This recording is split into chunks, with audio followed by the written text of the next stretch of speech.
So as part of a way of kind of challenging myself this year in getting better at production, I'm doing a lot of work with my own vocals, which is something I've never really done that much before. And because of that, I'm having to do a lot of vocal processing as well. Now, vocal processing is a whole massive topic that a lot of people get really lost on, and maybe I'll do a video on it in the future as well. But as part of that vocal processing learning journey, I've come up with a really cool way to add a slapback delay inside of Ableton Live. And in this video, I want to show you how I've done that without using a delay device. Okay, so first up, for those of you who don't know what a slapback delay is or kind of what it's used for, a slapback delay is essentially just a really short delay, somewhere between like 70 to 100 or 120 milliseconds, and it's used to add a bit of a sense of space to a sound by simulating the effect of like a slap back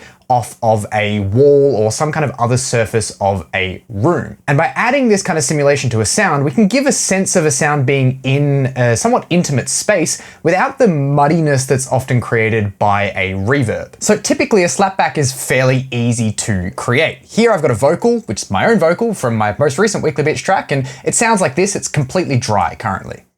Just find a purpose and fall in line. And so typically if we wanted to add a slapback to this, I'd grab something like a delay device, come down to the delay settings, I would unsync the delay time and pull the time down to somewhere between 80 to 120 milliseconds. Let's just set it to like 90 for the moment. We can play around with this, of course, depending on the size of the space we want and if we want a certain time gap in the delay. And then we'll pull down the feedback as well to either 0 or a really small percentage so that we don't get this kind of flutter echo. Instead, we get this really simple slap back. And if we adjust the filter on this delay a little bit, we now get a slap back effect. Just find a purpose and fall in line. Now, of course, we can adjust the kind of character of the slapback by adjusting the delay time here. So a smaller slapback time. Just find a purpose or a longer one. Fall in line. Don't take no chances, you'll only fall behind. And if you want a nice stereo slapback, we can actually unlink our left and right delays, set our right here to time, and just have them slightly offset in terms of their timing. So let's have this left delay be 114 and this right delay be, let's say, 88. And let's just pull down our dry wet a little bit so that we don't have such an overwhelming slapback. Just find a purpose and fall in line. Don't take no chances, you'll only fall behind. And this is how you would create a really simple slapback. Now that isn't actually that hard and doesn't take that long, but I want to show you a cool way that I've found to create a similar kind of slapback sound, but that has a lot more character to it, only using a single effect inside of Ableton Live, and it might not be the effect that you think. So let's get rid of the delay device here, and the device that I'm going to add is a phaser flanger device. Now, if you weren't aware, Ableton kind of updated their phaser, flanger, and chorus devices early in the Live 11 life cycle and updated them to chorus ensemble and phaser flanger. And along with that update, as well as kind of incorporating phaser and flanger and chorus, they also added some extra features to both devices. The chorus ensemble device got a vibrato feature, and the phaser flanger device got a doubler feature. And the doubler feature is what we're going to use to create this slapback effect. So if I come down to phaser flanger here, we can see our 3 different modes, and instead of being on phaser or flanger, I'm going to switch to doubler. Now, by default, doubler is intended to create kind of a fake double of the sound. If I just play this immediately, just find a purpose and fall in line. You can hear that it's created a double by effectively creating a delayed version of the signal. And because it's a modulation effect, we've got that kind of modulating delay time back and forth, which has created that kind of re-pitched sound. So we can use this to our advantage by playing around with some of these controls to create a slapback delay. First, let's just create a simple slapback delay. I'm actually going to go down to the amount here, which is the amount that the LFO is affecting the delay time, and pull this all the way down to 0%. And now we have effectively a really simple delay. Here I've got the delay time. Just find a purpose and fall in line. Don't take no chances. And here I've got the feedback. Just find a purpose and fall in line. And so already we have a really nice kind of sounding slapback. But what makes using doubler really cool here is the inbuilt LFO. Now, yes, delay does have an inbuilt LFO, but we can't offset the phases of the LFOs on the left and the right speakers, which we can do in doubler. So if we increase this amount here, we'll be able to hear that delay time increasing and decreasing in line with the rate of this LFO here. And that's going to create this weird kind of repitching effect because our rate is fairly fast at the moment. Just find a purpose and fall in line. So instead, what I'm going to do here is actually go to my rate and switch it from synced to unsynced. Now I'm going to pull the frequency down quite a lot. So we just get this really slow movement, and now we get this kind of shifting slapback. Just find a purpose and fall in line. Don't take no chances, you'll only fall behind. And lastly, as I alluded to before with the phase, if we jump over to the LFO section, we can set our phase here to 180 degrees. And what that's going to do is completely invert the direction of the LFO between the left and the right speakers to create a really wide slapback.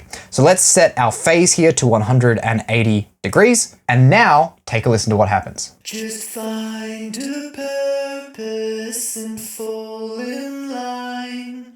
Don't take no chances, you'll only fall behind. I think it's a really lovely sound that is slightly different from the delay device. And what I also really like about this is that the phaser flanger, or the doubler here, has this warmth mode, which allows us to add some really subtle distortion to just the slapback. So if I increase this warmth, just find a purpose and fall in line. And then we can balance the sound by pulling down the dry wet control. Just find a purpose and fall in line. Don't take no chances, you'll only fall behind. Also, by the way, I have a Buy Me a Coffee page, which is kind of like a Patreon style thing. There's an option there to support me with a simple one-off donation by buying me a coffee. There's a shop, and there's also a few different membership tiers that allow you to get different things from me on a monthly basis, such as mentorship sessions, monthly track feedback, and also all of the products that I release for free, as well as all of the music that I release for free as well. You can check out more down in the description below. Oh, and you'll also find out more info there about my online course too. Now, the one downside to using this is that it doesn't come with an inbuilt filter like the delay device does, but that's easily rectifiable with creating like parallel chains and stuff like that. But because I really like workflow efficiency, I've gone ahead and created a little simple slapback delay rack using this technique that also incorporates a high and a low pass filter. If you want to grab it for free, you can. There's a link down below that'll take you to my Buy Me a Coffee shop where you can download it, but let me show you how it works. Right, so here I've got Martin's simple slapback, and by default, you're not gonna get any sound because we need to increase the send amount to the actual slapback here. So instead of having a dry wet level, I've got a send amount, which changes the level of the dry signal being sent into the doubler. And then I've got a dry level, which adjusts the level of the dry signal. So let's increase the send amount. Just find a purpose and fall in line. And so here I've got the main parameters of the doubler mapped that we were playing around with before. I've got the time. Just find a purpose and fall in line. I've got the feedback. Just find a purpose and fall in line. I've got the amount control, which I've renamed time mod because that's effectively what it's doing. It's modulating the delay time of the delayed signal. Just find a purpose and fall in line. And at 0%, because there's no LFO movement being applied to the signal, we just have a simple mono slapback. Just find a purpose and fall in line. We have the warmth control here, which allows us to add that subtle distortion to the effect, and then we have a high pass filter and a low pass filter as well. Just find a purpose and fall in line. Don't take no chances. And then, as I mentioned, we have a control for the dry level here that allows us to just kind of balance the dry level a little bit better to the wet signal, and it's really useful if we want to use this on, say, a return track, so we can just completely mute the dry signal. Just find a purpose and fall in line. You'll also notice there's a few really simple presets here utilizing the macro variations feature. Now you will notice that the send and the dry level controls don't change when you change the preset or the variation, and that is intentional. So you can just change the other parameters whilst leaving the other levels of the wet signal and the dry signal intact. So if we go to, say, our simple slap, just find a purpose or our nice slap, and fall in line. And then we've got flutter, which is a bit more of a kind of creative preset. Just find a purpose and fall in line. So of course you can get some really cool creative sounds with this effect as well. Now I do just want to mention briefly that of course you can use the initial slapback method that I showed you with the delay. And in fact, some people like doing that because they like having their slapback times synced to their session tempo. However, I would kind of recommend against syncing your slapback delay time to your session tempo for one main reason. Slapback is not generally a rhythmic thing. Generally speaking, we're using a slapback delay to try and imitate the effect of a sound in a physical space, and that's not a tempo synced thing. That is a characteristic of a physical environment, and also, generally speaking, those synced delay times will be a little bit too slow to create a good slapback effect, and instead are more intended for kind of rhythmic, musical effects instead. As I mentioned, you can grab that simple slapback device for free from my Buy Me a Coffee shop, link down in the description. Otherwise, thank you so much for watching. I hope you enjoyed, I hope you learned something, and I will see you all in the next video.